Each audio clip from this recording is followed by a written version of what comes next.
unfold, the political war around Ram Mandir consecration ceremony after Congress declined the invitation. Now Sudhanshu Trivedi of the BJP has shared a letter written by Pandit Nehru in 1951. In a letter dated March 11, 1951, Nehru wrote to the then Home Minister C. Rajagopalachari expressing his reservations about President Prasad's association with the inauguration of the Somnath temple. Nehru acknowledged that there was no objection to the president visiting the temple under normal circumstances, but he felt that the occasion carried a certain amount of political implication.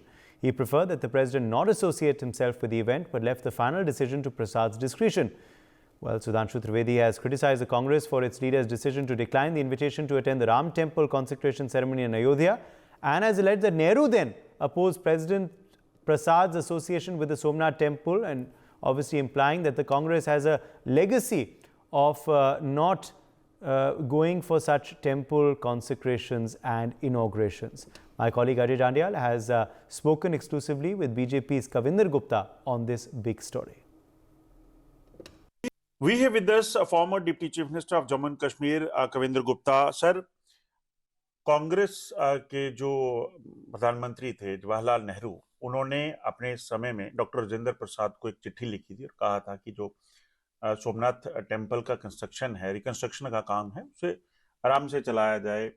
क्या लगता है, कांग्रेस राम मंदिर जाने को लेकर कह रही है कि वो नहीं जाएंगे, और दूसरी चीज ये आ रही है, राम सेतु को लेकर सवाल उठाए थे, अब एक चिट्ठी और सामने आ गया है कि शुरू से ही कांग्रेस इस तरह से चलती रही है। देखिए, जवाहरलाल नेहरू का जहां तक सवाल है, उसने कहा था कि मेरा दुर्भाग्य है कि मैं हिंदू हूं।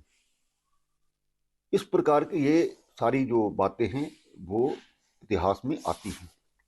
उसके बाद जब राम मंदिर का मुद्दा उठा तो कांग्रेस ने हर तरह से कोर्ट में जाकर के 32 वकील खड़े करके वहां पर एक काल्पनिक व्यक्ति थे और राम सेतु के खिलाफ जिस प्रकार से उन्होंने चला, इससे साफ जाहिर होता है इनकी मंशा शुरू से ही ऐसी थी।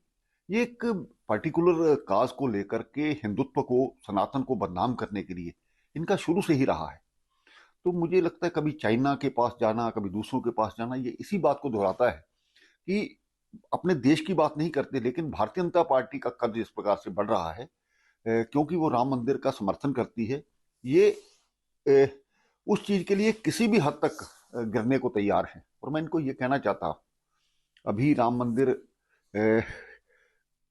राम भगवान से दो लोगों ने पंगा लिया था, उसमें एक रावण था और दूसरी कांग्रेस है।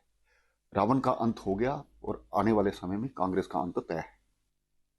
For more such videos, subscribe to the NewsX YouTube channel, hit the bell icon.